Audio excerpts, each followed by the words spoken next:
Salut à tous et bienvenue sur la chaîne. On se retrouve enfin pour l'ouverture Canassia 2023. Pourquoi enfin? Tout simplement parce que je n'ai pas encore fait mon ouverture. Voilà, j'évite d'y aller tout de suite le dernier week-end d'avril parce que je trouve qu'il y a énormément de pression de pêche au bord de l'eau. Donc je laisse un petit peu de temps passer et là on se retrouve pratiquement une semaine après pour essayer de capturer nos premiers brochets de l'année. Alors où est-ce qu'on se retrouve pour effectuer cette ouverture? Et bien tout simplement on va se retrouver sur une petite portion de canal que je connais bien et qui est pas mal peuplée de brochets, avec une moyenne entre 40 et 60 cm et également quelques individus dépassant les 80 cm. J'ai déjà effectué une vidéo ici que je vais vous mettre juste là. C'était une session multi-espèces, perche, brochet que j'avais effectuée ici l'année passée en automne. Alors quelle va être ma stratégie pour aborder cette pêche aujourd'hui? Je me suis dit que la meilleure méthode pour m'y prendre pour ouverture en ce début de saison, ça va être d'essayer de peigner à peu près toutes les couches d'eau où pourraient se trouver les carnassiers. Donc du coup je commence vraiment avec un petit crank, avec une petite bavette pour essayer de peigner le premier mètre de la couche d'eau.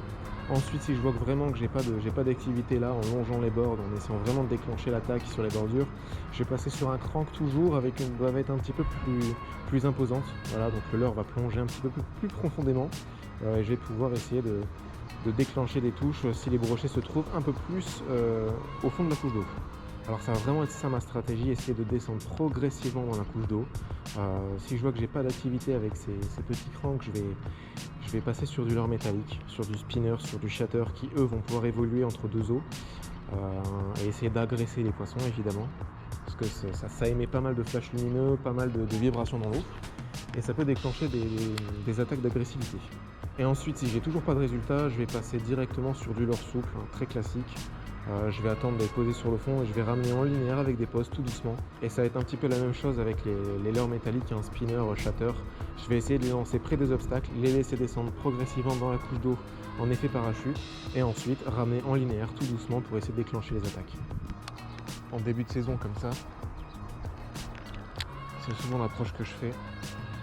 J'hésite pas à bien peigner les bords parce que les brochets vont commencer à remonter dans pas beaucoup d'eau, à se positionner sur les bords. Donc ces petits leurres là assez agressifs, qui bougent beaucoup d'eau, qui font beaucoup de bruit, ça peut déclencher des attaques.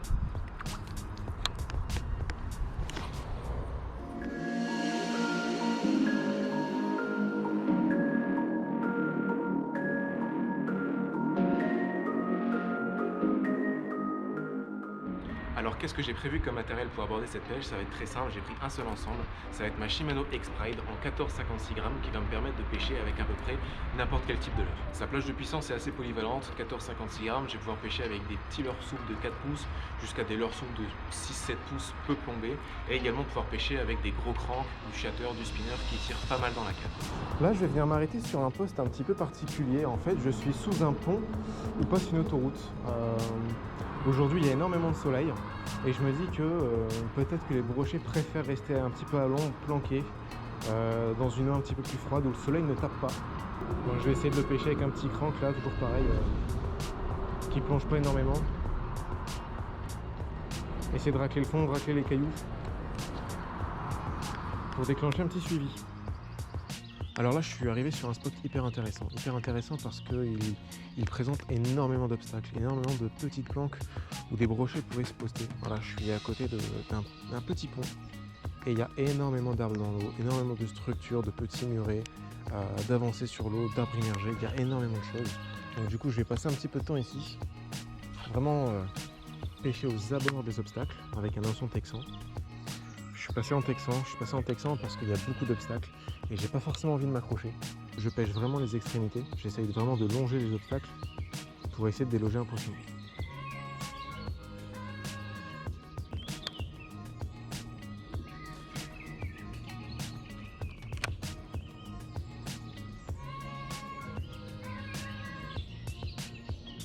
Donc là vous voyez, je lance vraiment dans les obstacles. J'essaye vraiment de lancer au plus près de la berge d'en face. Hop. Là, je laisse descendre mon leurre quelques secondes. Je garde contact et je commence doucement à mouliner en linéaire. Donc là, notre exemple, je vois qu'il y a une petite structure là juste en face. Hop. Voilà, je suis en pile dedans. Je laisse mon leurre, je garde contact et je commence doucement à mouliner en linéaire. Comme ça, mon leurre il tombe, il descend le long de la structure et après il commence à partir.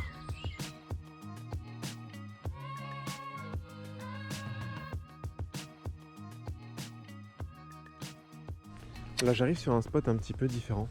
C'est un spot assez particulier où je vais me retrouver dans un marais où il y a énormément de tapis d'algues en plein milieu du marais. Donc concrètement, c'est impossible de pêcher sur l'ensemble des postes. Alors j'ai décidé d'avoir une petite stratégie plutôt intelligente. Je vais pêcher en texan, voilà, avec un petit grog vibe en 4 pouces. Et je vais vraiment pêcher les extrémités de ces gros tapis d'algues. En fait, je vais juste venir lancer aux abords de ce tapis d'algues et essayer de le longer pour essayer de faire sortir des poissons qui seraient peut-être en plein milieu de ces tapis d'algues ou en dessous et qui se cacheraient.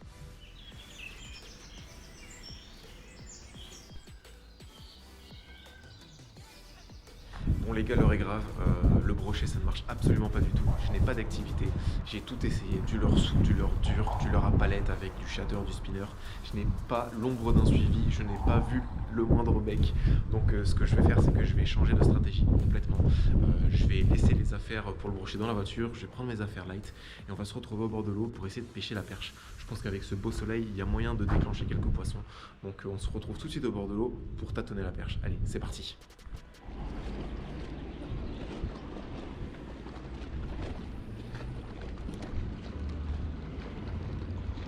Oh!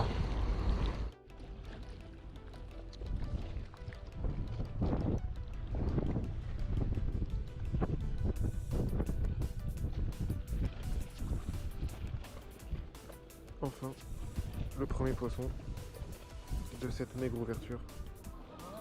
Super.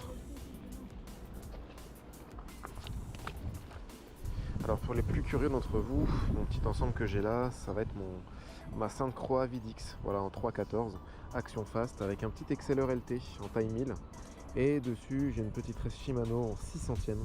Voilà, j'ai voulu vraiment prendre un truc très fin pour vraiment fendre la couche d'eau très rapidement et surtout avoir un ensemble vraiment ultra light qui me permet vraiment de pêcher les plus petits poissons. Et pour ce qui est de mon bas de ligne, j'ai un bas de ligne assez long, je pense que j'ai au moins 2 mètres, un bon 2 mètres de fluorocarbone en 18 centièmes, encore une fois très fin. Donc j'espère vraiment pas croiser un brochet parce que sinon je perds mon leurre directement. Alors là je pense qu'on est sur un trophée d'un pêcheur à l'aimant. Alors ça c'était clairement au fond de l'eau. Comme vous pouvez le voir, il y a pas mal de petites moules d'eau qui se sont développées dessus. À mon avis ça pouvait faire des belles planques pour les poissons. Moi qui m'étonnais de perdre mes leurres à cet endroit, je comprends un peu mieux pourquoi.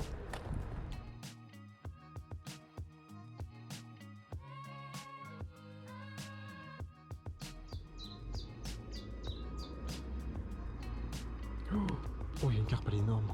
Oh, mon dieu, elle fait au moins 10 kilos.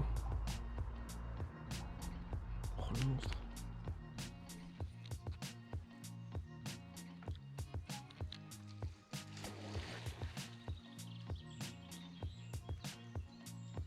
Oh oui, il la perche là. Je vais vraiment essayer de pêcher en dynamique avec avec une petite cuillère. C'est une petite cuillère que j'utilise souvent pour aller pêcher la truite. Ou tous les petits poissons comme ça là. Petite perche là, ça marche super bien ce truc là.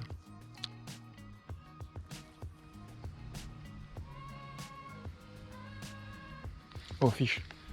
Yes.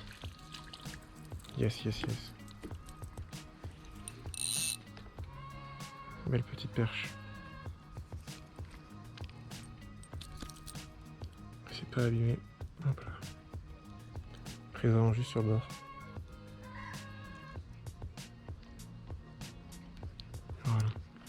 Voilà, on mettait tout doucement.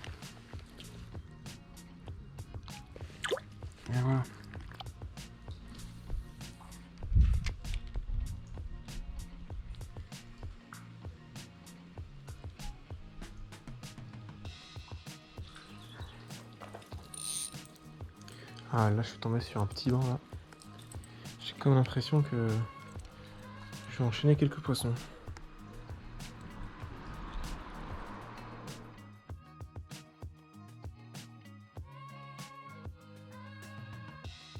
Bonjour tout le monde. Eh bien on va essayer quelque chose d'un petit peu différent. Je vais essayer un petit montage drop shot là, en grand gabarit, juste sur le bord. On va essayer de voir s'il n'y a pas quelques cendres de présent.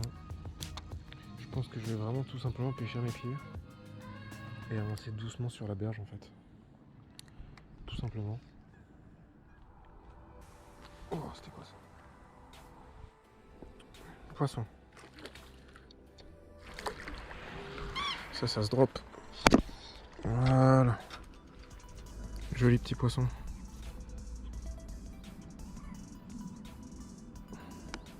Pris juste sur le bord, donc j'ai vraiment commencé en partant de là-bas. J'ai fait tout ça, je suis arrivé ici, et là elle m'a tapé là sur le bord. Donc c'est super top. J'étais en train de remonter une petite pente douce. Donc c'est top. Je vais la relâcher juste là en espérant qu'elle l'effraie pas ses copines. Voilà, ça repart nickel. Un poisson. Tout petit cendre. Vraiment tout petit cendre pris sur bord. Je vais essayer de le dropper. Oh, ça va le faire. Ça va le faire, ça va le faire. Nickel. Super. Super petit cendre. Pris juste sur le bord. Avec un tout petit leurre en 3 pouces. Je pense que c'est un Savage Gear. Voilà, coloris gardon, hein, rien de bien particulier. En dandinant sur le bord. Hop. Ah, donc un beau petit poisson. Voilà, c'est pas énorme, ça retourne à l'eau tout de suite. Allez. Nickel. Poisson, encore une fois. Toute petite touche. À mon avis, c'est pas très épais non plus. Ouais, c'est encore un petit cendre. C'est encore un petit cendre. À peu près le même gabarit. Hein. Oh, va décrocher. Ah, c'était pas très gros, ça faisait 20-25 pareil. Là, j'ai changé de coloris. Je suis passé sur un coloris un petit peu plus flashy. Fire Tiger comme ça. Je m'étais pris une belle cartouche avec mon petit leurre coloris très naturel gardon là. Malheureusement, j'ai pas réussi à le redéclencher derrière, donc j'ai changé de coloris. Apparemment, ça fonctionne. Donc je vais continuer comme ça. Hein. Alors c'est une structure assez simple. Hein. Je suis sur une sorte de petite butée là, en plein milieu du grand gabarit. Je suis sur une structure très rectiligne, très droite. En dessous, je sais pas, j'ai un petit dénivelé de 2 mètres, 2 mètres 50. Et juste à côté là-bas, une petite péniche. Donc je me suis dit pourquoi pas essayer le long là, tranquillement. Pêcher au bord, à dandiner tout doucement. Et apparemment, il y a du cendre. Il y a du petit cendre. C'est pas du gros, j'ai jamais tapé un plus gros que 30 cm ici. Mais je me dis, il y a du petit, il y a du petit, il doit y avoir du gros également. Ah, donc je viens dandiner tout doucement le long des structures. Là, juste derrière, juste là-bas, j'ai pas mal de zones avec des gros cailloux et des grosses pierres. Donc je pense vraiment que les poissons peuvent venir dans peu d'eau là. Essayer de traquer les petits poissons qui iraient se réfugier dans les pierres. Donc je sais qu'il y a de la perche, je sais qu'il y a du cendre. Donc j'hésite pas vraiment à remonter dans très peu d'eau, dans 50 cm. Parfois ça réserve de belles surprises. Je suis vraiment dans les structures, dans les cailloux. Juste au moment où il y a la cassure. Voilà, je dois tourner à 1 mètre, 1 mètre 20 de fond et d'un coup ça casse jusqu'à 2-3 mètres. Donc je pêche cette zone là un petit peu où les poissons pourraient se tenir en embuscade. Là comme vous pouvez le voir, je fais un petit coup du soir bien sympathique. Il est pas loin de 21h. Le soleil commence doucement à se coucher. Poisson, encore une fois. 3e poisson. Ah, c'est top. Ah, c'est super top. Celui-là, il est un peu plus gros. Ouais, il est un peu plus gros celui-là. Ouais, carrément. Il est un peu plus gros. Bon, je vais essayer de le... Oh, encore une fois décrocher. Bon, c'est pas très grave. À mon avis, c'est une grosse bouchée quand même pour eux. Il était un tout petit peu plus gros celui-là. Il devait faire 40 à peu près. 40, ouais, à peu près. Grand max. Bon, c'est bien. Au moins, ça fait de la touche, ça fait de l'activité. Au moins, j'ai pas besoin de les dropper et de potentiellement les abîmer en leur arrachant la gueule ou quoi que ce soit. Ah, c'est top. Bon, allez, je pense que je vais continuer encore 5 minutes et après, Après je vais plier, le soleil il commence à bien tomber. Petite TP de 7 grammes, voilà un petit leurre de même pas 4 pouces. C'est top. Alors comment je les ai pris, c'est pas très compliqué, hein. Je lance vraiment là, bien en diagonale sur la bordure. Ma canne mi-hauteur. Et comme d'habitude, 2 coups de moulinet, je laisse redescendre mon leurre. Quand elle touche le fond, quand je sens le petit tac dans le blanc, je me permets de remettre un petit coup de manivelle. Ça veut dire que mon leurre va décoller du fond, planer, redescendre. Tac, je le sens se poser. Je redonne un coup de manivelle, il remonte, il replane, il redescend, et ainsi de suite. Et les touches se déclenchent tout le temps à la redescente. Typique descendre. Vraiment rien de bien compliqué. Je pêche un maximum 1 mètre du bord, donc je lance vraiment collé à la bordure. Et c'est là que je déclenche la plupart de mes touches. Donc là vous voyez j'ai bien lancé sur la bordure. Je laisse le temps à mon leurre. Je laisse le temps à mon leurre de descendre. Je prends contact, 2 coups de manivelle, je laisse redescendre. Voilà, la bannière vient de se détendre. Je sais que mon leurre est au fond. 2 coups de manivelle, je garde la ligne tendue. Je sens mon leurre se poser sur le fond, 2 coups de manivelle, et ainsi de suite. Alors vous pouvez ou le sentir avec le doigt sur le blanc que votre TP elle tape contre le fond, ou alors vous pouvez tout simplement regarder votre bannière, elle va se détendre. C'est aussi un super indicateur pour voir que votre leurre est posé sur le fond. Normalement vous devriez voir au minimum mon sillon.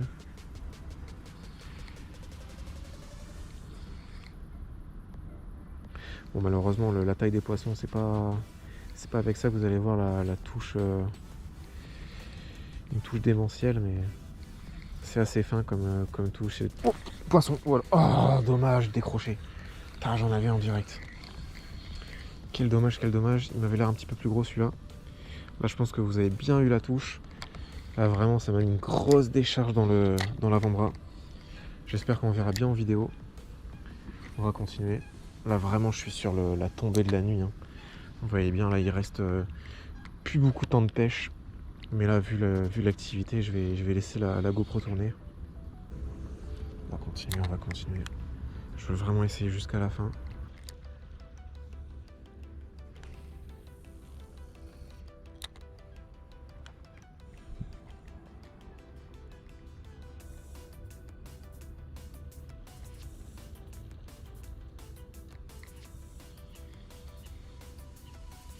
Oh oui, poisson. Ah mais yes, let's go. Enfin je l'ai. Tout de suite à la descente. Là je pense que vous avez toute l'action en live. Voilà, un petit sang. Vous n'allez pas bien le voir, mais bon, je vais essayer de le dropper. Hop là. Et oui, ça passe. Super petit poisson. Voilà, ça fait 20. Ça fait 20. Oh, ça fait un petit 30 quand même. Voilà, beau petit cendre. Super, bah écoutez, ça va retourner à l'eau, hein. Hop là. Et ben écoutez, moi je pense que ça clôture pas mal cette petite session de fin de journée. Écoutez, je suis bien content, j'espère que vous allez avoir de belles images avec de belles actions. J'espère qu'on voit bien les touches à la caméra. En tout cas, moi je vous laisse là-dessus et je vous dis à très bientôt.